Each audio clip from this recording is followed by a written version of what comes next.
second episode of Do Not Tire, the Eclectic Esquire, and I am extremely fortunate to have with us the originator, the pioneer, the CEO, the president, the owner of the 24/6 app, Chaim Weiss. Chaim started this idea because he is extreme. I mean, this is my understanding. Maybe Chaim will correct me. He is extremely passionate about the content that is provided to children everywhere. For the purposes of this app, it's Jewish children. One thing I wanted to say about Chaim before the app starts, before the interview starts, is that Chaim is, when you hear that somebody has this mission, I know myself, I have a certain vision of that person. The person's probably a square. They're a very serious person. They're very like in the box person. And what I was amazed to find out about Chaim is he's one of the most out of the box human beings you'll ever meet in your entire life. He's got a great sense of humor. He's extremely with it. He's a very cool person with very unique worldviews. So I wanted to interview him not only because of what he's done so far and the accomplishments of 24/6, but also because people should see the whole picture. And just in general, he's an interesting person to get to know. So I wanted to get him here and interview him. And Chaim, thank you so much for joining us. Thank you for having me. I've never done any of these in my life. It took a solar eclipse to get me to do a interview live in color and in voice. I like to be the hidden mysterious guy and not the guy publicly. But one thing about you that I'm sure your listeners know, and if they don't, you are both a meaningful person and an inspiration for the nation. I've gotten to know you a little bit, and the listeners can know a little bit behind the scenes that we originally reached out to you when we had questions about getting certain apps approved on the App Store. You're an expert with Apple legal. We had certain competitors that tried to play games with us. You immediately squashed them and did an amazing job at that. And we developed a little bit of a, WhatsApp and once in a while phone call friendship. And when you see somebody from afar, you see the different things that a person goes through in their life and how they share it publicly and the different things like that. And Hashem has given you your own set of challenges, and it's truly an inspiration the way you've taken it upon yourself to give you and your family the absolute best that you can, given whatever Hashem has put in front of you. And I constantly admire you for everything that you're doing. And that's the biggest reason why I'm doing this, because I've been asked hundreds of times to be on magazines and interviews, and I've never even remotely considered it. But I respect you immensely. And when you asked me, I said yes. So it took a solar eclipse and you to get me to do this. Wow, I'm incredibly touched. I really, really appreciate that introduction. And just one more comment on your introduction. My kids and my family will agree with you that I'm completely out of the box and different than everybody else. Yes. It's not really an opinion-based matter. It's more of a fact. My father had always told me, just do what everyone else is doing. And instinctively, naturally, my nature is when everyone's sitting straight, I sit sideways in shul. It's just, I feel comfortable not doing what everyone else is doing. And it's a problem. It gets me in trouble many times in my life. But I feel the most comfortable just being me. Anyway. I don't think that you could have accomplished this if you thought the way everybody else thought. It's funny because there's the idea of doing this. I wasn't Machadesh this idea, some brilliant genius of making a Jewish music streaming app. There were apps before me. There are competitors of mine that are out there. And while the originality of it wasn't mine, the vision was something. I mean, I remember it clearly like it was yesterday. It was 3 years ago in June. I was sitting in my basement. I had two businesses. Both of them were not doing great. They were both had their ups. It was going through their valleys. And my oldest daughter, when she was 10, my father bought her an iPod Touch. And my son was becoming 10. And he came over to me, I want an iPod, I want an iPod, I want an iPod. And I know already it wasn't for him. I never in my life had an issue with non-Jewish music. It wasn't a challenge for me. I'd never listened to a single non-Jewish song in my life. I don't have the first clue. But I know that with the touch of a button, you can get anywhere on an iPod Touch they have to have either Apple Music. It wasn't even a Spotify thing. It was an Apple Music thing. Of the 5 tabs on the bottom, 4 of them they can't touch. Because whatever's there, they're exploring you to the entire world. And I said, absolutely not. Why? She got it. Why? Fighting with me every day. And the best way I can explain it is that if you ever talk to a composer of music and they say like this inspiration just came to them, the app that I created was a vision that Hashem put into my head, I believe. I guess that's how it happened. I saw it in front of me that day saying, this has to happen. Now, having that idea in my basement to building a business out of it is a very, very long, hard, not magical process, even though I thought it would be. You have this idea. And like they say, there are a million ideas a day, but which one of them becomes even a business to fail is so few. So I decided to act on it. At that point, I was running the app for Shuley Bornstein's Lakewood Afyai Mishir. And every day, not just the programming and technology part of it, but I would type up this year every day. And if you use it and you search for anything in Hebrew or English, you could find it as you're typing. It's the most incredible Torah app in the world. And I was a little bit in the world of app development. I had a business beforehand that I made hidden cameras and doorbells. So all those things required an app on your smartphone. So I knew the lingo. I knew enough about it. And I went to a friend of mine who is a very wealthy guy we're talking about in the hundreds of millions. And I said, I'm not asking you for money. I'm asking you if I have this idea and I come to you and I say, I want to do this. As an investor, what do you want to hear from me? I want to prepare. What do you want to hear from me that would make you say, I want to at least have the meeting and then evaluate if I want to invest in this? And the guy gave me the best advice of anybody that I've ever gotten in this. And he said, just because you have a problem in your family, in your basement, doesn't mean it's a problem for everybody else. Call Rabbi Bender. Okay? Oh. So I try calling Rabbi Bender. I don't know Rabbi Bender. He doesn't know who I am. Ends up being that Rabbi Bender's son, Baruch Ber, goes to the bungalow colony with me. I texted Baruch Ber, I need to talk to your father. What's this about? Everybody wants my father. So I told him the idea. He goes, I'll get you a call tonight. Rabbi Bender tells me, in Darche, they have a spreadsheet of every single conversation the Rabbeim have with the parents. So they can catalog and see what the topic's about, what the category is, to find trends. As things get more trendy, they know there's an issue they have to address globally. It's the number one problem we have. How do we give Jewish kids today kosher entertainment where there's nothing else going to happen? Do it. You must do it. And I have one condition for you. I'll back you the whole time. Don't ever put a rabbi's name on it. This is what he told me before I started $1. And I'm like, Rabbi Bender, why? It's a Jewish kosher product. He goes, so his reasoning was twofold. He goes, number one, there's always going to be, when you do technology, people that are going to come out against you. If you have a name there, it becomes a fight between this Rav and that Rav, this community, this organization, that organization. If there's nobody to fight with, they're going to go away. And number two, he said, Satmar eats Satmar Shchita. Syrians eat Beis Yosef Shchita. Other people eat the OU Shchita. When there's a hechsher, you're branding yourself as a limited part of Klal Yisrael. Don't put a name on it. Everyone will decide for themselves. I put in filters. I put in all the stuff that we have today. That was part of the original idea. And it's like, just let it happen.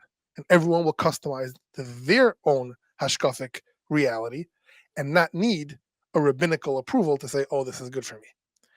And from there I went to an accountant and I sat with the guy the entire summer building models of what it's going to cost and doing a real business plan. I hired a company called Nishma Research to find out what the potential market is. How many Jews are there? Of those Jews, how many really are going to sign up for a From Jewish app that don't want to listen to Taylor Swift or Justin Bieber or whoever else is out there, or even in the podcast world, Joe Rogan, Bill Simmons. And from there, we took the models and we had, what the expenses are, and we had the worst case scenario, the average case scenario, the best case scenario. Of course, we started off way worse than the worst case scenario. And then from there, I went about starting to build this business. And that's how it started. Wow. I got to tell you, I'm going to look back to my first conversation on this here. And I don't know if I should call him a friend or a boss, Yaakov Biederman, the CEO of Curb and Go. And, I'm the general counsel there. I've done a lot of work for them. And he mentions to me, there's this guy, Chaim Weiss, he wants to start an app. I said, what's it all about? And he tells me, and I start to list to Yaakov all of the apps that have tried something similar. And I'm like, this guy's a joke. I have no interest in speaking with this guy. It's not going to get anywhere. So Yaakov said to me, you don't understand. He's doing everything right. He's thought of all the things that you thought of. He's already in front of them. He's doing the right things. He doesn't need your business advice. He just needs counsel. So I said, okay, I'll speak to him. I got on the phone and I saw right away that the app was different. We started to speak.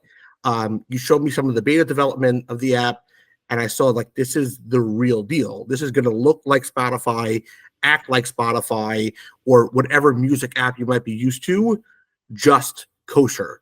It's not going to be glitchy. It's not going to be limited. It's going to be the real deal. And I was blown away. And I'm like, this app is really going to go places and make a name for itself. I use it every day personally. My kids use it every day. It's unbelievable what you guys have accomplished. And by the way, the Rabbi Bender story is unbelievable. It happens to be, I think that now that I'm hearing what you're saying, he definitely has like a piece of what you guys have accomplished, because he made sure from the very beginning there wasn't going to be any division in terms of, different sects of Klal Yisrael. It was just like, this is what it is. It's kosher. If it's kosher for you, great. If it's not kosher for you, it's great also. So there's a lot of things that you mentioned in there, and we'll try to unpack all of them. The idea that I had, and it's funny, I have spoken with him earlier, but before I spoke with him, his comment was, it's the first kosher product that you don't feel like you have to give up on your experience for the Jewish kashrus shabbai. And that was my idea the whole time. There's no way you're going to get somebody to take and give up their Spotify account if the experience is lousy. There's just no way. Listen, they have 8,500 programmers. They have 500 million users. We could never be that. It's not possible. It's just not. It's simply not possible. They rewrite every song. We looked today at the analytics of how they do their AI to try to come up with playlists and recommendations, and they give it to you to use it, but you have to have access to everything. So it's also a problem. But at least when you're touching it, you're feeling it, you're using it. It can't feel like an app that a yeshiva guy made in the basement just to be yaitza doing it. It has to be something that's worthy of me giving up to do it, and it has to be incredible. It has to be smooth. It has to be awesome, like you say, glitch-free. And it was something that I really, really insisted on, and I keep insisting on in everything that we do. There's no load time. There's all these little technical details are incredibly important to how we do it. Even the stuff people don't see, how the filtering works, how often it works, how often we update the statistics, when we run certain background processes, not during peak usage hours. I mean, Motzei Shabbos is by far the most heavily used time of our app. We run nothing in the background Motzei Shabbos. The server is completely empty, use it. But Friday morning or Monday morning, nobody's using it. Everyone's going to work, so we do a lot of stuff Monday morning. I don't know if the programmers did things for Shabbos, and I'm not going to get into that part of it, but a lot of stuff happens on Shabbos too. We didn't ask Shabbos about that. And it's funny, Rabbi Bender, literally 15 minutes ago, I just sent him an ad that we want to run this week for approval. That's how involved he has been when I needed him. I send him an email, can I run this ad? His response was, why not? And I'm like, I have PTSD, so I have to make sure. But he's been incredible. There are other rabbanim that have been incredible throughout the process in getting it out there. The other apps that exist, try the freemium model. When you offer people in our community the opportunity to not pay for something, they're never going to pay. And it's not an indictment on Klal Yisrael. Chas v'shalom, I'm not saying lashon hara. It's the reality. Even within this, everybody wants a discount. Everybody wants a code. Everybody wants a free extra month, things like that. And I knew that the reason why the other apps weren't successful was because I don't want to hear ads when I'm listening to music. You can't target children with ads anyway. And it just has to be the Apple product of the Jewish kosher technology world. And not everybody has an iPhone. Some people buy a flip phone. Some people buy a smart, Samsung or a cheaper Android phone, and it's fine. And there are other apps out there. Nucky has an app. There's an app. We're not going to give him any press time from Israel, but there are other options out there that you can get a worse experience for less money. But I didn't want that. I didn't want it for myself. It's $10 a month. A CD is $15 to $20. A download on mostly music is $12, $15. It's $10 a month for unlimited, unfettered, kosher music. Videos, podcasts also, which is a separate conversation, how that came into be in the first place. And on the flip side of that, I also knew Spotify pays nothing to from artists for their music. Ishay Ribo in Israel has a separate deal. There are big guys that have deals, but the average guy gets nothing. And the reason is because they're in a pool. And they're in a pool with 85 million other artists in the world. And even the model that Spotify and Apple have, they have contracts with the 4 big distribution companies of music, the Sonys and whatever, the United, BMG, whatever they're called. The film artists are not in those, they're not represented by those record labels. So you're talking about they're fighting over with 80 million other goyim, 10% of the 20% of the, it's such a minuscule amount. Here I figured a guy like Benny Friedman's got 150,000 people listening to him on Spotify. The goyim aren't listening. Get those people into a separate pool, and he's making 10 times the money, 20 times the money. Yeah. So we're not there yet. We don't have 100, not even close to 150,000 because, again, it's a process. But that was the idea. It was going to help the artists make money. And in helping the artists make money will help further the idea of Jewish music. It will give every frum person the opportunity to listen to an app with Jewish music worry-free, 100% worry-free. And that's what we built. And we're in the process of constantly, I mean, it's a fortune to keep updating and perfecting it, but that's the goal. And Hashem gave me investors that are 100% behind every single thing that I do and support it and fund it and make sure we have the only top of the line best that we can. It's definitely come through that way. I have to fan out for a second, and I got to ask this question. Like, how did you get, like, Ishay Ribo to say, okay, I want to join the app? Hanan Ben Ari, Yaakov Shwekey, Mordechai Ben David. Like, how did you pull these guys in? So when I first started, I had a meeting with one of my partners who is a minority partner, but he's a very, very influential guy in the Jewish Asken world. And I said, we got to identify our core main anchor star. We get him, we get everybody. This guy happens to be, now, there's something about Yaakov Shwekey that he'll kill me if he ever hears this publicizing it. He is one of the most incredible human beings in the world. The guy's entire life with his wife is spent dedicated to those special children that his wife runs in the center. But it's not just a show. Their house is filled with people all day that need a place to stay, a place to eat, a place to hang out. He's committed his entire life to this. She obviously runs it, but he's the president of the organization. His star power is used to raise money for that. My partner is a big donor to the Special Children's Center, became very close to Yaakov. So he said also, listen, you get Yaakov, you get everybody. He doesn't just sign on to anything. He's not going to give his name to anything. And we met with him. I made a presentation together. I put a video together of what it's going to look like and what our goal was. And we had a whole beautiful presentation. And we went to this guy's office. Yaakov came, sat there for 45 minutes, didn't say a word.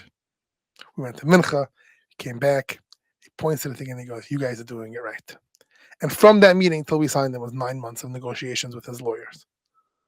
Wow. But it was 9 months. Again, it wasn't him, it was his attorney. He got burned before. He wanted to make sure he wasn't got burned.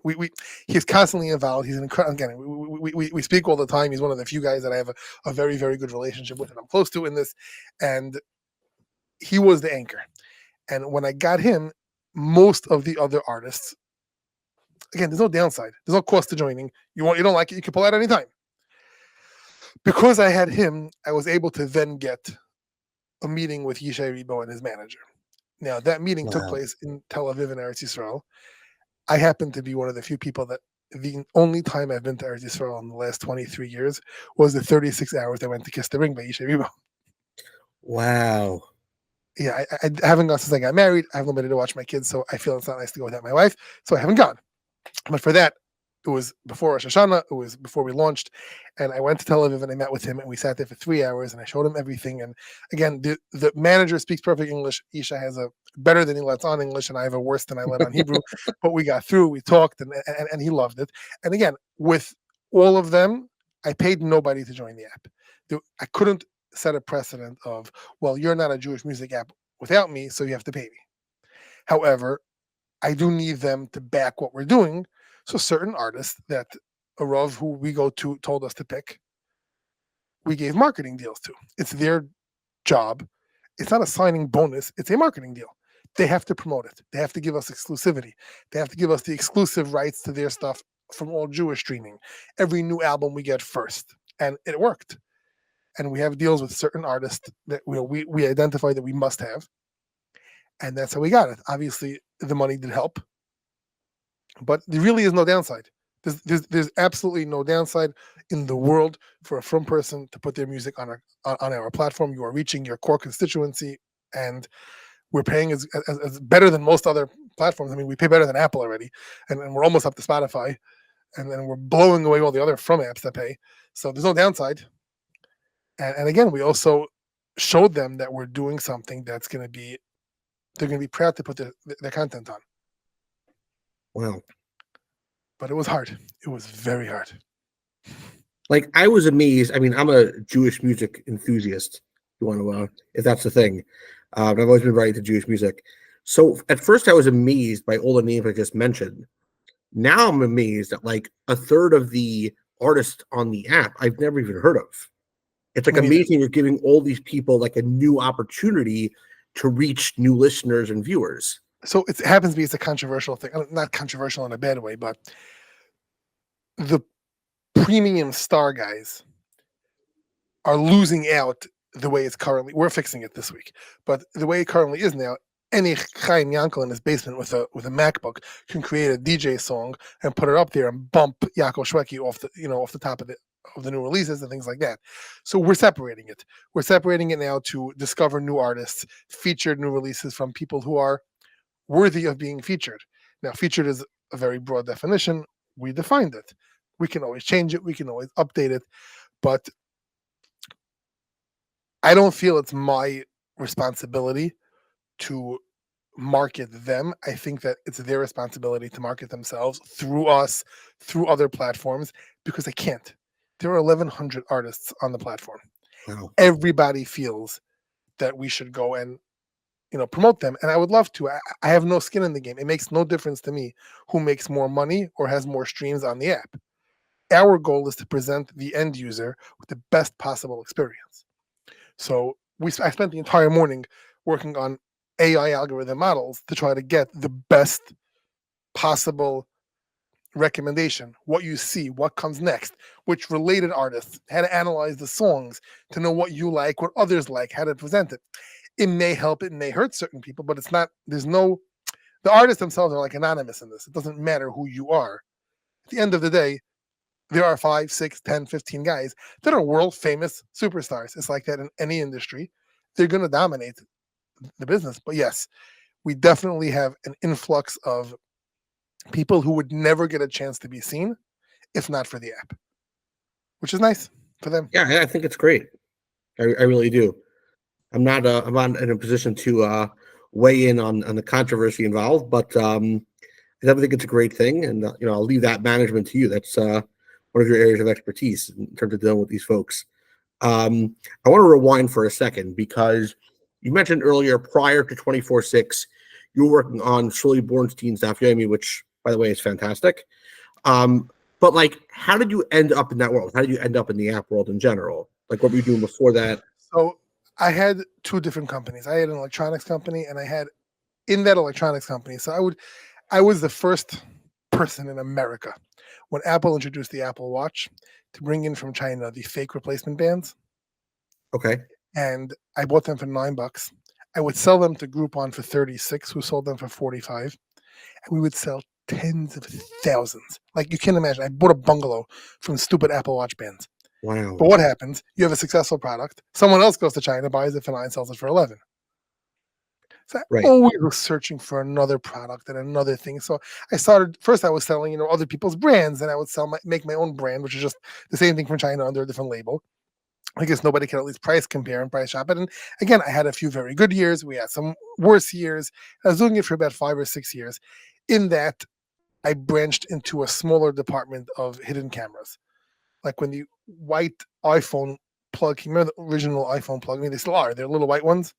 So all the hidden cameras were black. I made a white one so it looks like an iPhone camera, a nanny cam, things like that. And I developed a doorbell, a wireless doorbell. I actually was in Home Depot stores with that product. I went to the Home Depot thing in Atlanta on the big vendor day, and I presented. I built a house, and we had the doorbell, and the buyer pushed it on her phone and unlocked the door and opened it, all to do. And I was once by the hardware show. The booth next to me was Ring pre-Amazon. Ring had just released their first doorbell. This is probably pre-Shark Tank. I was just going to ask if it was pre or post Shark Tank. That was my next question. You want to hear about money on the table? So when Ring introduced it, the first doorbell that was ever created, it only rang on your phone. And I'm sitting there thinking, like, I worked in Jersey in my warehouse then. My wife and kids are in Brooklyn where I live. If somebody rings the bell in my house, the only person who knows that someone's there is me in New Jersey is useless. It's the stupidest thing in the whole world. So I went to China and I told my guys in China, make a door chime in the house that connects to this. So when you ring the bell, you also hear it inside the house. It's just practical application of what a doorbell is. The person inside the house should know somebody's there. I went to this hardware show and I displayed it. And every buyer, Lowe's, Home Depot, all these stores, I don't remember anymore, came over and they loved it. And who was sitting next to me in the booth next to me? Ring. Now, dumb me didn't know to call attorney like you and say, hey, let's patent this. 3 months later, Ring does a massive advertising blitz about the indoor door chime that they created, literally watching me do it next door to them. Wow. But it wasn't for me. I couldn't handle it anyway. I hated it. But I did it. And so from there, one of my vendors calls me from a show in Hong Kong that there's a little booth in the corner where they have this thing called heated gloves. Now, Milwaukee and DeWalt made these big heated gloves for construction. It's like rechargeable batteries in the glove, it heats up. But they never made it like a regular commercial product for an end user to buy a regular nice pair of leather gloves or whatever. And I said to the woman, I said, how many pieces does he have in stock? He goes, 900. I said, I want all 900. Give it to me. I called up Home Depot. I said, I got this coolest product in the world. Take it for Black Friday. So listen, we can't get into the store. It's not enough pieces. We'll feature it on the homepage for Black Friday. This is Home Depot Black Friday. By 10 a.m., they were sold out. Wow. So what happens now? So one or two things could happen. Either I could double down, which I should have done, and just built that brand and got into it.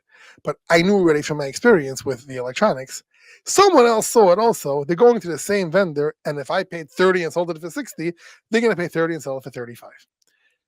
So I called up a friend of mine, Shmuley Werdiger, who's from Outer Stuff, who has every license in the world. And I said, how do I get an NFL license for this product? Imagine going to a football game. There's 100,000 drunk fans who are freezing by a Giants game, by a Packers game, and the push of a button, they're warm now. They'll buy more beer. They have a better experience. It's just like the best use case scenario that I could have thought of for heated gloves.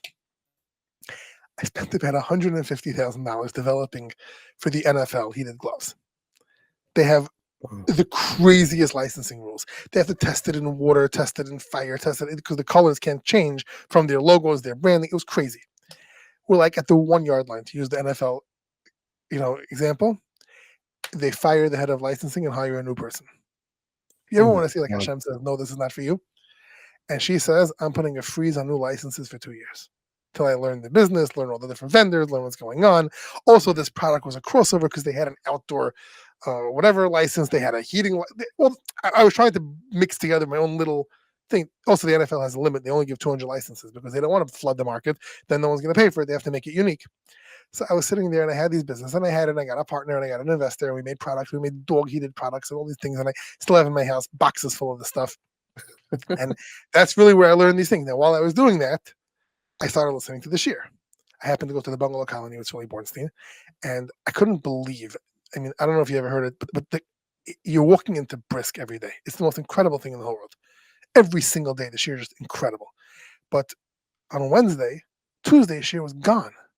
There was no reference to it. There were guys who were helping him, who were cutting them, and they called them raid bites, and they were there, but like you couldn't find it, you couldn't categorize. And I went to him like, this is crazy. First of all, you should write Svarim, because the whole world's listening to you, and this is incredible. And he said it was his idea. We don't need Svarim. We need to make this into a digital library. And I got 27 guys to quote unquote work for me, volunteer for this project, to listen to every shir he ever gave. And we made a spreadsheet of 30 columns wide, every single thing, which sefer he quoted, which category, which thing it was. We cut them, we put it in, we built took a year and a half to build the whole new system. And that's how the whole app that he has came to be, because everything is broken up and categorized. And listen, he's got tens of thousands of people listening to him every day, from all walks of life, from the Rosh Yeshivas to everywhere. He's got a bracha. So I had experience in the app world from doing my own little, doorbells and cameras. I volunteered for him, and he gave me the schus to be able to help run that project, to rebuild his app and this whole infrastructure. So I knew the world. I knew the programmers who were doing it. I knew how to do it. And I started also getting a sense of, like, the design of 24/6 has absolutely zero input from anybody else in the world. I genuinely don't care. And I learned it from him, and I said, people are going to change, and the first 2 weeks they're going to be uncomfortable, and by the third week they're going to say this is the greatest thing in the world. If you know what you're doing is right, the user experience is perfect, and this is the best way to get to what you need to listen to or interact with, don't worry, everyone will learn. And we made it as simple and as beautiful as we can make it. And again, I know he wants to redo it now, and always apps and design have to be redone, but that's really how I got into the app world. It's a long answer, by the way. I'm sorry. No, it's a great answer. I appreciate you filling everybody in on all these things. Certainly some of these questions I wouldn't have thought to ask, and it's a very helpful part of who you are and what your creation is. So I'm happy that you're filling us in. Another question I have, and I'm gonna give my teenage daughter the floor here for a second because it was her question. She wants to know how those playlists are created. She's very into the playlists. She wants to know who makes them, how do you keep it consistent and fresh. And Yossi Zweig does all of them? Almost all of them. Yossi Zweig also does the graphics for it. Yossi Zweig was one of the great finds that I had. Yossi Zweig is responsible for procuring, I think that's the right word, almost all of the content on 24/6. He knows almost everyone in the business. So here, Yossi, go get it. He knows who to call. He knows how to get it. He knows the system, and we customize it to make it as easy for him as possible to upload the content. And because he's helping me all the time, he has a passion for these things. He has his radio shows. He lives and loves music. I could make it as something that a guy in our show, Yaakov Brown, makes. I have some users who submitted it, and just for fun, I made it into playlist. But really, I'll text Yossi. Right now, he's doing a Bein Hazmanim playlist. Anybody who's in yeshiva for the last 7 months, you want to hear the hits from the last, winter's man, we make a Bein Hazmanim playlist. Wow. We're the only app in the world that's curating our content to the From calendar. So, like, there'll be a Pesach one, there'll be a Chalamoid one. I'm trying to get a cappella mode that somebody can switch a setting now on the app for Sphera that will automatically only play a cappella and stories. That's awesome. It may not be worth the investment, but if it's not a big deal, we'll probably do it. If we can get it done quick enough and get it approved by Apple and Android, which is also a whole to do. But that's a cool feature to have. Like, we're really making it, and that's the goal for a From person. We have every week a Parsha playlist that somebody, Yaakov Brown, submits to me. He creates it on his account. I don't even review it. I don't care. I trust them, and we publicize it. And every week you can get the songs of the Parsha, the Haftarah, whatever is related to the season that you're in now. So just tell your daughter that's the answer. Okay, I'm gonna definitely relate to her. She's be excited to know. I'll make her listen to this whole thing, so that's not going to be, anything that I do with my kids get tortured and have to listen to. It's their own problem for being born into this family. Another thing we were also trying to figure out was the podcasts. Like your David Lichtenstein, your Ephraim Goldberg. Like, how did you get all of them to sign on? So, if you want a great story, it's a sad story, but it's a great story. We were going to be a music app. That was the idea. And it was Reb Chaim Kanievsky was still alive. Who thought I'd name drop him? And there was a Dirshu Siyum going on in Eretz Yisrael, and he was going to be there. And it was streaming on YouTube, which, let's just take that for a second and realize that the Gadol Hadar was streaming on YouTube because there was no From place to put it. And whoever set it up for Dirshu set up the YouTube stream and left the live chat on the side. Now, I'll use the best Lashon I can, non-kosher, inappropriate websites have these bots, these computerized programs that constantly ping YouTube to see if there's a live stream happening with a chat open that has a significant increase in watchers in a limited amount of time. So everybody wanted to see Reb Chaim. When do you see Reb Chaim on YouTube? And if you're in Brooklyn, when do you get the chance to see Reb Chaim on your screen? Never. So everybody knew he was going to be there. There was a certain time he was coming. So everybody was watching. And the hits were going up like crazy in the thousands. All of a sudden, this chat gets taken over by one of these inappropriate sites. And I took a screenshot of a zoomed-in picture of Reb Chaim with 5 messages. Click here to watch 3 blank. Click here to see this happening, which words I wouldn't repeat out loud was on the same screen at the same time. So right then and there was like, we got to do videos. So I drove to Muncie. I asked the Rav, and I said, this is what happened. I showed it to him. I said, this happened yesterday. What do we do?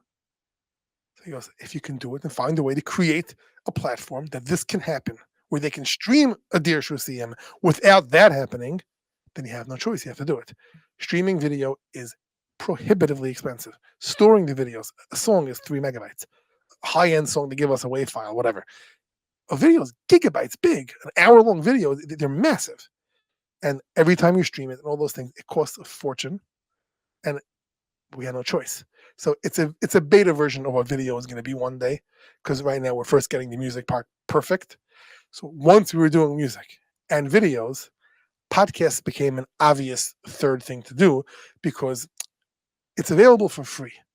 But if I have to go to Spotify to listen to Ephraim Goldberg or listen to even Sully Bornstein, the next thing they're presenting you is Joe Rogan, is Ben Shapiro will say yes or no. We'll leave it for those to decide. But even still, if the average yeshiva guy doesn't belong there, it's not a place for a from person to be.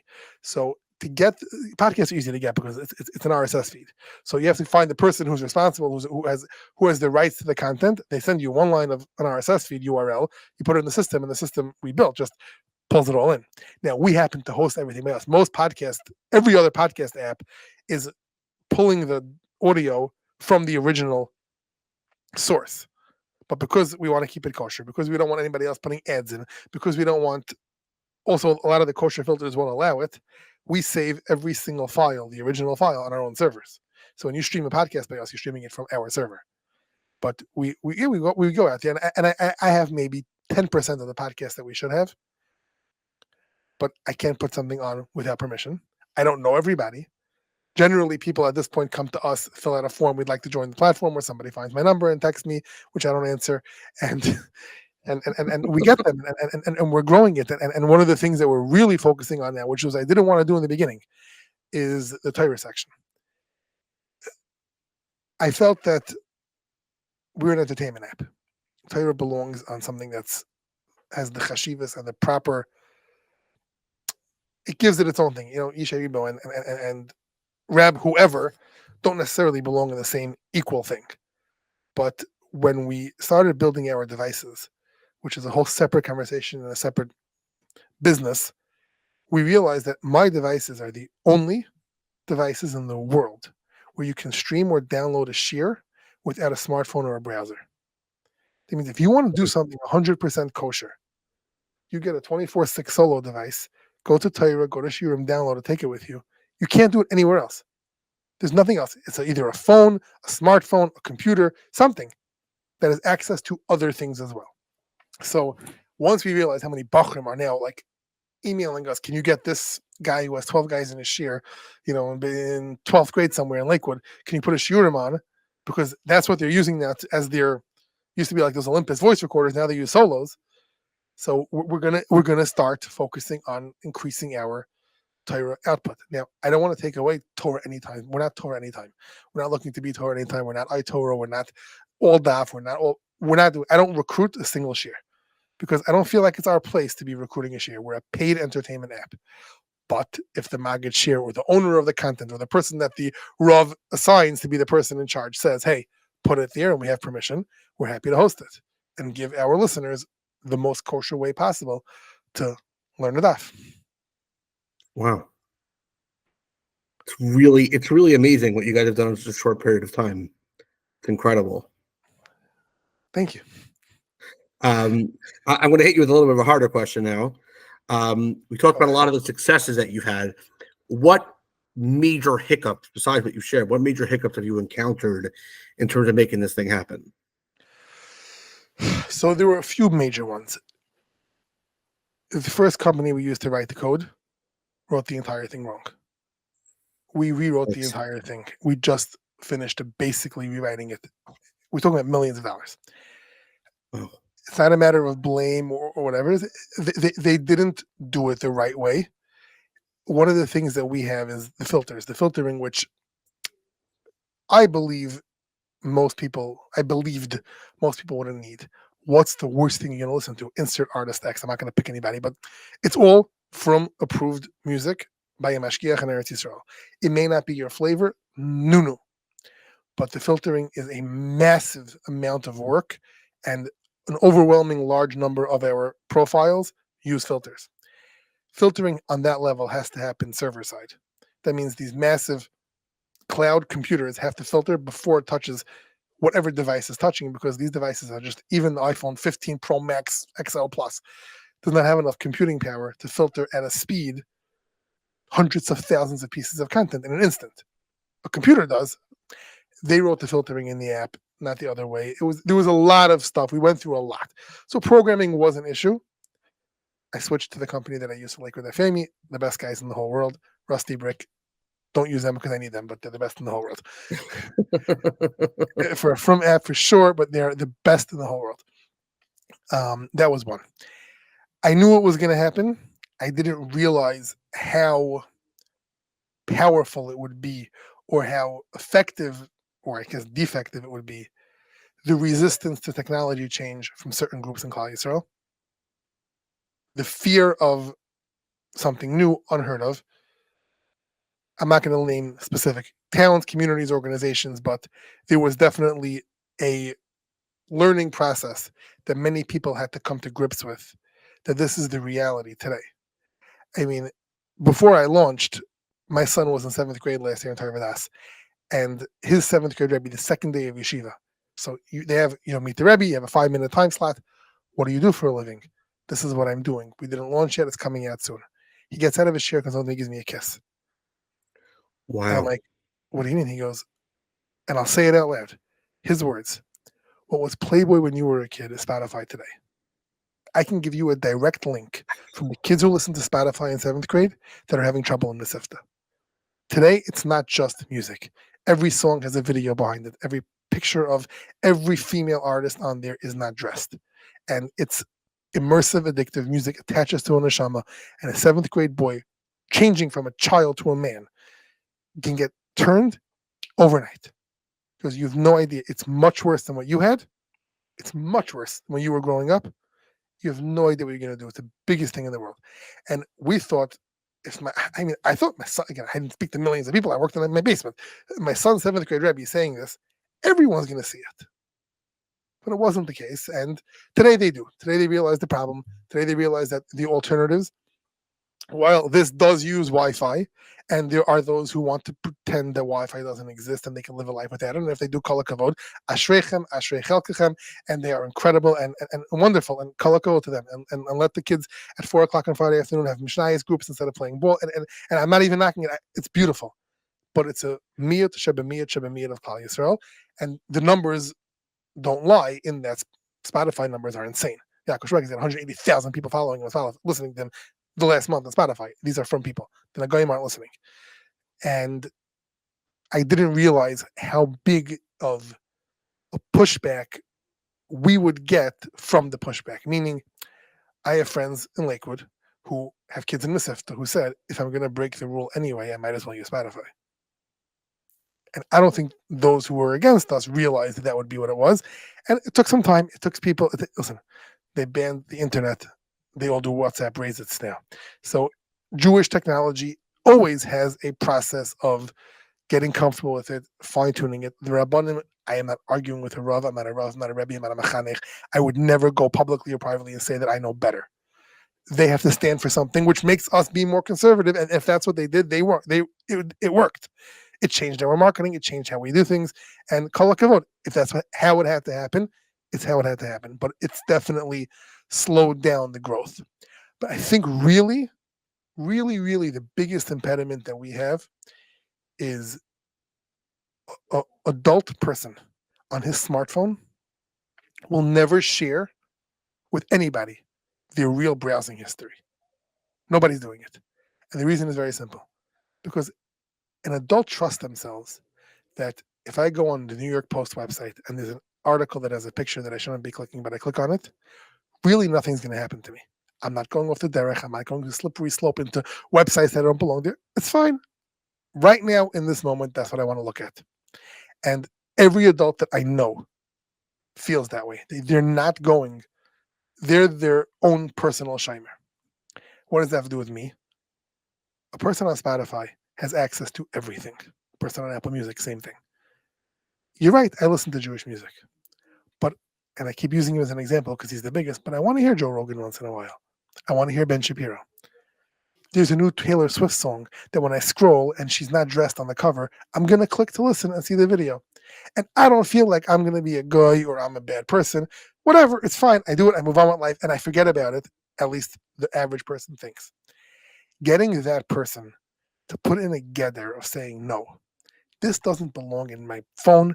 It's like, how many guys you know really have a filter on their smartphones? Most people don't. It slows it down. I want to go on Amazon, and sometimes on Amazon, I need Amazon. I need this. I need that. And everybody gives a tariff to themselves. And I'm not saying that they're wrong. I'm not any better. But for our company to be profitable in a big way and not a non-for-profit because we didn't make a profit yet, we need to have the adults lead by example and say, no, Klal Yisrael has Gedarim. And while we can go in McDonald's, we don't. And that's not a problem anybody has. It's not hard to understand. But the Spotify addiction and how Spotify and YouTube became almost like this is the default music video platform that we use, to break that is by far the hardest challenge that we have. And it's why we pivoted a lot of our marketing, and I discussed this with many rabbanim, many marketing companies, how to do it, what to do, should we do it. And our devices are used primarily by children. Every one of those people do not want their kids on Spotify, for the most part. 99%. So as a business, the lowest hanging fruit, the easiest customer you would think to convert is a kid. Give it to a kid. I mean, even think about what else are they using? So they're using their mother's iPhone. How many things does a frum woman have on there that a kid shouldn't see? Kosher 100%. Their mikvah calendar, their text, whatever's going on in an adult person's life. She has a sister, a shidduchim, and the resumes are coming in. A 12-year-old boy doesn't need to see any of it. And the mother can't even use the phone when the kid's using it. Nobody wants to give their kids the phones, and they shouldn't.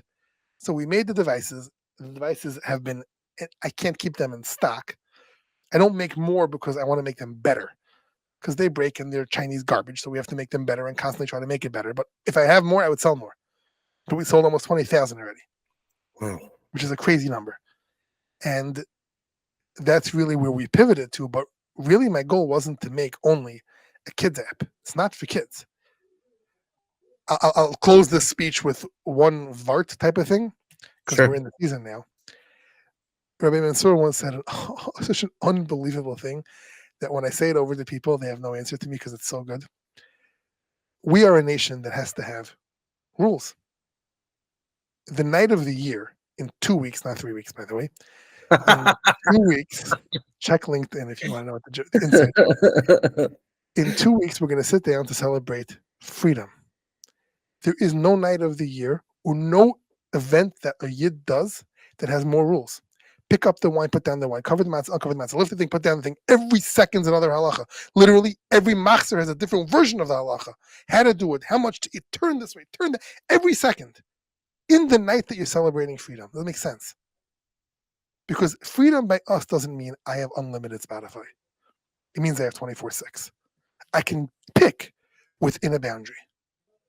And that message is the hardest message for people to internalize. The easiest one to understand and the hardest one to internalize. And to build this into a big business, which it should be, that's going to be my biggest hurdle to get over. Is getting people to take the leap and saying, it doesn't belong in our house. I should lead the example for my children. I don't belong listening to that.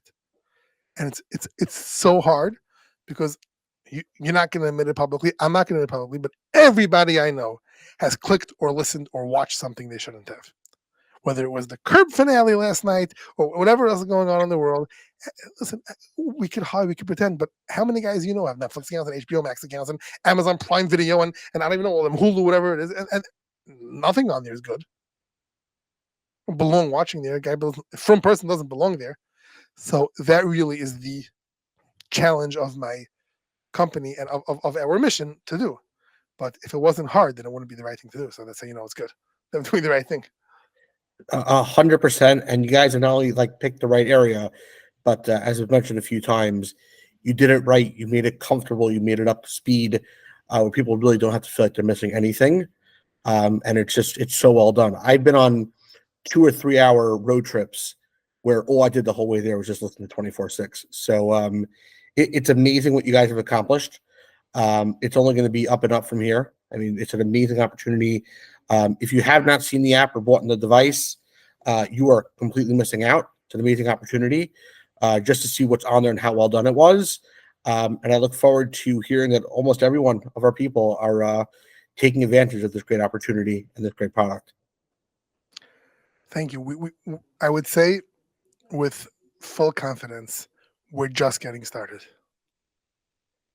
I mean, I believe it. The things that I want to do. Now, I don't know if it's technically possible or financially possible. My dream, yeah, forget it. We would love to hear it. You don't want to share it? Don't share it. The dream is that when the Beis Hamikdash comes, everyone's going to have an app that's going to be able to live stream the Avodah and get a notification that the carbon Taman was brought, so you can go do whatever you have to do, and the carbon Omer and Rosh Chodesh notification, like to really. And again, it's just an idea of how to make it so amazing and accepted. But if you look around the technology that exists today in a person's life, every one of those things, Chazal say, were created for us. And the challenge is, how do you take that and make it? So whether it's creating my own voice assistant that understands benching, daf yomi, the calendar, the different, all the things that are just part of day-to-day life that you can't use Alexa for, or Siri, or any of those things, but the technology exists. Now, technology doesn't exist in dual language AI, which is the hardest thing to do, because something as simple as Baruch Hashem it's Shabbos, you can get it either all in Hebrew or in English, but you can't get both. And Lashon B'nai Adam, that a regular from person talks, is constantly laced with Jewish isms. To teach a computer to know it and then do something is my dream. If we can pull it off, I don't know. But I mean, if you've done this, I don't see any reason you can't do that. I'm not a programmer. I understand, but you have to push. I have the guy. Don't get me wrong. I have the guy to do it. The guy, right. The guy that works for me, that makes my devices 100% unhackable, because they are 100% unhackable, is the lead developer for Instagram. He works for Meta. He's the head of. We're talking about. He's from Kid, 25. The best programmers in the world are from guys. You can't imagine who works at these big companies. Netflix's top guy is from guy. But this guy that I have, at 19, hacked YouTube Music. He won the award. And he's the only one in America that able to hack it. He worked for Google. He worked for Flickr, and he was hired now after Sukkot to work as the head developer of Instagram. Wow! You're talking about a multi-billion-dollar company. Like I have people call me all the time that they get blocked. They have Instagram problems, WhatsApp problems, whatever it is. It's 2 seconds. It's the coolest thing. Wow. So if anybody can do what he can, if we can pull it off, again, it's not a high priority right now. We first have to get my app better, and we have to get the devices better, and all the different things that we plan on hopefully being able to bring out to Klal Yisrael to use. And also we have to get subscribers to make money. Which is the most important thing. Right. No, 100%. You know, like, remember speaking to you about this early on, and I remember, I think I related an anecdote to you where I once had 8 friends who were all very much Shliach, and I'm going to say a very bad word on the app, and I think you said it once also, so I'm okay with saying it. Sharing a Netflix account, you know, the N-word, the Netflix account, and which is crazy. You know, it's at $19.99. What are they each? You know, what are they each paying? $2 and change? Like, come on. So I'm sure you're facing some of those issues as well. So originally the plan was to build it where you can stream from the same profile onto different devices. Now that anybody who has an updated app or any of my devices can't, and it'll throw you off. It'll say streaming on that device. If you're on the Solo and you stream on the computer, it'll say on the computer that's streaming on the Solo and back and forth, and we don't allow it. people don't understand that music is not free. And just because you want to hear it, you're not entitled to it. A firm person invested sometimes hundreds of thousands of dollars to create entertainment for you as a business. It's not Levine singing on the steps of the Shira of the Beis Hamikdash. It's not a chazan in shul. I produced 2 songs and 2 videos. I'm never doing it again because I'm not a music guy. Just the amount of effort that goes into it, which is insane. It was hundreds of thousands of dollars to produce it. Producers, arrangers, mixers, musicians, composing, rewriting, doing it again, getting the vocals in there, getting the background vocals in there. And this is for a single song. And they do it to give kosher entertainment for Klal Yisrael, and we support it, and it's why we're here. But they're entitled to a parnasa. In fact, they have a chiyuv to be supported. And it's not just the expensive wedding that they get money for. They're creating content for you to listen to in your home. And for $10 a month, you have access to it. And from that $10, we pay the artists. Every person that listens to a song, every song an artist gets paid. Even if you listen offline, when you connect online, we get that data off the machine. It goes into the pot and they get paid. Every single stream gets paid for. I get emails daily. We're 7 guys in a D-row. Could we use a family account? Could you have 7? If you buy 1 CD, could you listen to it on 7 CD players? No. You'd have to spend $15 times 7. And that's 1 CD for 1 album. Spend the $10 and support not just the From company, but the From artist. Because the bigger the pot is, the more they make. The more they make, the more they're going to make for you. Right. So you're only helping yourself and the concept of good From kosher music grow. And it's again, it's a challenge. I understand that part of the culture was one guy buys a CD, puts it on a USB, gives this USB to the next one. He buys his CD, and eventually you have these USB drives that kids have that have thousands and thousands of songs. They pass it around, stick it on their MP3 players, and who cares? Because you can't track it. You can't track somebody stealing, copying a MP3 file, and it almost became as one of the accepted things that people do. But it's 100% stealing. And you're taking from people. You're not taking from guy. Not that it's okay. You're stealing from guy who lives down the block from you, davens in shul, trying to make a parnasa, has his own kids who have to go, and there's no reason that people shouldn't pay for it. And it's a not a comfortable message to have to tell people. The language we use on our website is pretty strong about it because it has to be. I mean, I remember as a kid, Mordechai Ben David reeling about people copying CDs. Sure. But we're hopefully breaking that trend. Again, if you use one of our devices or our app, you can't steal, you can't copy, you can't Bluetooth, you got to stream, you got to have an account. And it's $10. It's 1.5 Starbucks coffees a month. If you buy a venti, whatever the big one is less than that. So I understand it does get expensive for big families, and if you have 5-6 kids with 5-6 devices, it's gonna break. Because I have kids, my kid leave it on the bed when they fall asleep and they flip over while they're sleeping and the thing falls on the floor. These are not high-end iPhones. They are cheap Chinese products that we're making them as low price as we can so people can buy them. But that's the investment in a Talis bag and in a Lulav and an Esrig. Music isn't just entertainment.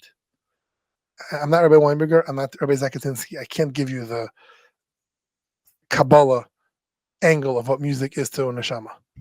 But listen to it. Be in a mood. Put on music. See how your mood changes. Wow. It's a real thing. And there's nothing wrong with paying for it. No, I think it's something that people need to hear, and I'm happy that you're bringing it up. Because that's the only way to make a project like this, keep going strong. Yeah. So it's a chiyuv on everyone to, whether it's our platform or the other ones, support the industry. And I'm not gonna oversell what we're doing. Every single piece of content is reviewed by a mashgiach who has guidance from 3 Roshei Yeshiva, 2 in Eretz Yisrael, 1 in America. And there have been many things that were rejected that have put us as a business in a bad spot from the artist. What's wrong with it? It's fine. That thing's there. Why is this bad? And we have a certain charge from our Rabbanim to keep it on a certain level. Again, I don't make that call. I can't make the call because I have a business interest in it. So I want the artist to get the most amount of content. I want the users to have, but it's completely independent. The guy gets paid through a nonprofit organization, $60,000 a year to listen to every podcast, every song, and watch every video, and tag it, approve it, not approve it, to enhance this idea of Jewish music on a Jewish platform that belongs in a Jewish home. And it's something that I think people should get behind the idea of and support it, obviously. Yeah, especially because of the words of your son's Rebbe and just how important this is and how, unfortunately, how persistent this is. This issue is really going everywhere. And kids who want to do the right thing, right? It's not kids that are seeking to do the bad thing, to let astray by something like Spotify. So I think it's all the more important, even for kids with the right intentions. Search for the word Abba on Spotify. Search for Lipa. Something called Dua Lipa shows up. So I mean, there's a Hasidic guy came out with an album a few weeks ago, Yiddi Bielostovsky. It's called Shishi, about the Aliyah Shishi. It's a Yiddish song. It's phenomenal. It's brilliant. It's a Hasidic Yiddish song. Search Spotify Shishi or don't, because there's a guy out there with God knows what he's singing about named Shishi. Usher is not one of the Shvatim on Spotify. It's funny, but these guys have, and it's funny, Alex Clear did an interview recently on one of these podcasts, and they asked him a question, the difference between Goyish music and Jewish music, and it was so profound and amazing, his answer. He said that by the Goyim, breaking the mold, going out of the box, is rewarded as originality. By us, it's not. There's a certain thing called from song. My Rav Gelworth said, Jewish music is supposed to make your heart move, not your hips. That was his line he said we should use in our ads. Wow. And it limits what it can do, because anybody whose music, and I don't know music, but ask the music guys, they'll all say that the non-Jewish music is significantly more sophisticated than the Jewish music. I mean, I love Joey Newcomb. He's incredible. There's a certain type of genre that he is, and he doesn't go out of. It's a from Erlich, beautiful Carlebach style, amazing thing, and it's great. I love it. I listen to it all day. I personally love it. But he's not doing what these other people are doing, and he can't, and it's not what we do.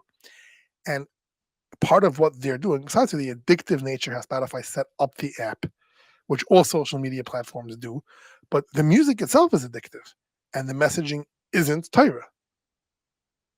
When there was an author that had issues a few years ago that everybody wasn't sure what to do with the books, to keep them or not keep them. There was a story a few years ago, right? CW. Famous author. Yeah. Okay. I'm also CW, so be careful. What do you say? I'm also CW. Oh, yes. Anyway, so I called him Rav, and he said, I'm not telling you what to do. I'm asking you the following question. If you knew you're sending your kid to camp and this guy was the counselor of your kid, and he's going to tell him stories every night, would you want this guy to be your kid's counselor? I said, no. Take that times 1 billion. Do you want those people being your kids' counselors? Influencing them, sending the messages through them? I mean, it's nice that she dates a football player and it's good gossip, but really, I don't know one of her songs, not a single one. She's 176 million followers on Spotify. She's saying something people want to hear. If they will want to hear it, I'm sure the Frum kid wants to hear it too. I've never heard a single song from her in my life. I have no clue. But she's successful for a reason. And we're not different. Our brains don't process it differently than whatever messaging, it isn't Torah. So people have to, look in the mirror and say, is this really where we belong? And those apps, I mean, the social media part of it, the likes, the numbers, the comments, all those things, that's meant to get people, I have none of that on purpose. I don't put stats, I don't put numbers, I don't put reviews, because that draws you into, I liked it, I get more likes. We're not about that. We're about listening to music in a kosher way, in a good way, and that's it. And even though artists say make top charts and make top, no, we're not doing that. We're from app. We're representing it from ideal. Hope I answered your question. The goal is to get the highest aliyah, not the highest number of likes. Well, we want the highest number of subscribers, so I will say that. Paid subscribers. Yeah, I mean, there's no reason not to be. I mean, it's really amazing what this has become. It's a movement. I appreciate it. I did not want to be the face of a movement or the face of anything. And again, I've never done this before, so I did it for you. I am truly honored and touched, and I did not know that before we spoke, and it really means a lot to me that you did this for me. I mean, if you saw a few weeks ago, Mishpacha, they did an interview. We're doing a thing with Mishpacha every few weeks. They're doing 24/6 information, different things, new releases, things like that. And the condition was something about me. I said no pictures. So what did they do? They went to my WhatsApp. I have an avatar that I created on my phone from my iPhone. I put on Photoshop a little 24/6 logo on it, so it looks cute. They took my avatar and put it in Mishpacha magazine. Literally, I've never done this before. It's amazing. I read the article. I don't remember, but I definitely read the article. It was very funny. But it was a good piece. They should keep going with it. Many people are pushing me to do it. I don't want to become somebody that when I walk into a room, people go, "Oh, look at him," for good or for bad. It's not about me. It's about what we're doing, and that I wanted that to be the focus. I get that. I totally get that. Also, my wife and kids didn't want me to. So. Right. Yeah. No, it's not so bad if people know who you are. Definitely not so bad if people know who you are, because you definitely made a major Rosham in terms of the way Klai Yisrael digests media. I've had a lot of jobs. I've done a lot of things. I've loved this like you can't imagine. I mean, I was the guy that when Steve Jobs went on stage, took off from work or yeshiva, and at 1:00 was sitting in front of my computer watching it. Wow. I loved it. I never knew why. And like, nobody knows why Hashem does things and how things in your life happen to you to prepare you for the next thing. The fact that I did apps, the fact that I was obsessed with the technology things. I mean, I didn't get the original iPhone because it was singular, but the 3GS I had, and I've had every one since then. And I know it well. I know the programming. I went to college for computer programming because my brother did. I didn't even know you could take other courses. Wow. So I have an understanding of how to communicate with programmers and data structures and servers and things like that. And I hated it. I hated it for years. Like I could have taken marketing, could have taken business. I didn't know coming out of yeshiva high school that you can pick a major to choose. My brother did it. He filled out the thing for me because he thought I asked him. I probably want to do what he wants to do. And I'm sitting in college after a few weeks in Torah, like, what in the world? Why none of my friends here? Why am I listening to computer pro? But I did it because I did it. Today I know. Even some of the rough issues that we went through with 24/6 with certain public things, other things that happened to me in my life that have helped me handle it. And I knew how to deal with it. Keep quiet, it will go away. Whatever it was, today I can look back and say, wow. So I feel like it's a schus of a lifetime to be able to do this. Obviously, I'd like to get rich on it. I'm not going to lie. It's a business.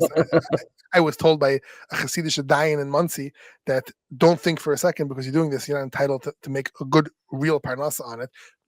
You're allowed to. The kosher food people do, and there's nothing wrong with it. Doing something good can also be a parnassa, and Baruch Hashem, we're on the way to getting there, and it's going to take a lot more work and a lot more time. But as more people sign up and more people, we streamline what we're doing to a better process, it'll get there. But it definitely hasn't been easy. But I loved every minute of it. Wow. And I was the kid that used to sneak into my boys' choir concerts in Chalamite.